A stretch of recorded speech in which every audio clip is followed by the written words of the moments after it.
It's unfortunate that the anti-corruption war in Nigeria has been seriously politicized, and the key players driving anti-corruption have, and EFCC is not an exception, have conducted the management of the anti-corruption fight in a manner that will appear that it is partial. Partial to the APC, partial to the government in power. That is one. And so whatever starts with impartiality, will always implode, But the other issue to this is that the DSS had always said they had allegations against Magu, and this was why he was never confirmed at the Senate by Saraki. As a matter of fact, it was the non-confirmation of Magu that was one of the things that led to the falling out between the Saraki-led Senate and the executive under President Buhari. So, and the Senate then was being accused of not wanting the anti-corruption war to go forward.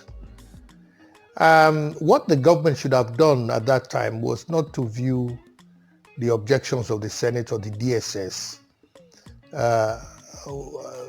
as an affront on its own choice of who the chairmanship of EFCC was. They should have objectively gone to verify whether Magu had issues or did not have issues. But they were principally more concerned with having Magu as a person there to do certain biddings. You and I know that a number of people have been cleared of the EFCC simply because they left one party to another. So it will look as if now that the chicken has come home to roost.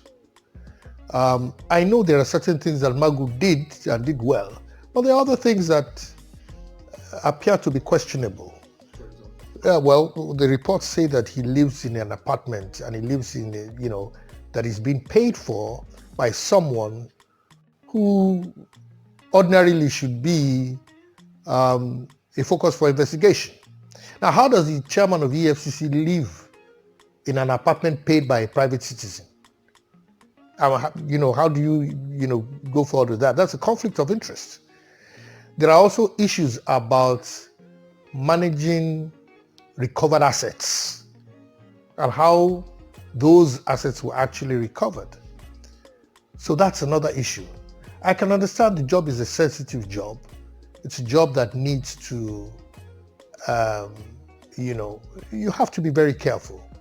And so if you're going to do that kind of job, you must come to equity with clean hands. You can't afford to be the chairman of an EFCC and still have questions that cannot be answered in the open, straightforward. And I think this is what has caught up with Magu. I also want Nigerians to know that this is a lesson. When you continue to serve any government without questioning, right, and you serve almost sheepishly, or you are loyal not to the Constitution, but to the personage of the president, you are doing yourself. Because when people bandy around loyalty, because the issue was that they said Magu was loyal to the president. Magu is not supposed to be loyal to the president. Magu is supposed to be loyal to the Constitution of the country. He's supposed to be loyal to the people of Nigeria. And he's supposed to be loyal to the rules of anti-corruption. So much so that if Buhari's younger brother or his cousin falls foul of it, he will feel free to go and arrest him. He will not be able to arrest the people with immunity. But anybody in government, there were several people who are out of immunity who had accusations leveled against them that Magu omitted to arrest or even to question or even look that way. Meanwhile, he looked at the other way. So it's unfortunate because I believe the young man did quite a bit of work. I also have questions with the EFCC and the law and the composition and who heads the EFCC. Why must it be a policeman? You know, anti-corruption is not just, it's much, much wider than investigation, police investigation, fact-finding. Anti-corruption has a lot to do, it has a whole cycle. There's the prevention of corruption. There are things that require putting things in place. There is a whole cycle of implementing anti-corruption, which starts from detection, going to investigation, going to prosecution, then to adjudication. So anybody that has experience in any of these stages, that has sufficient experience, should be able to become the chairman of the EFCC.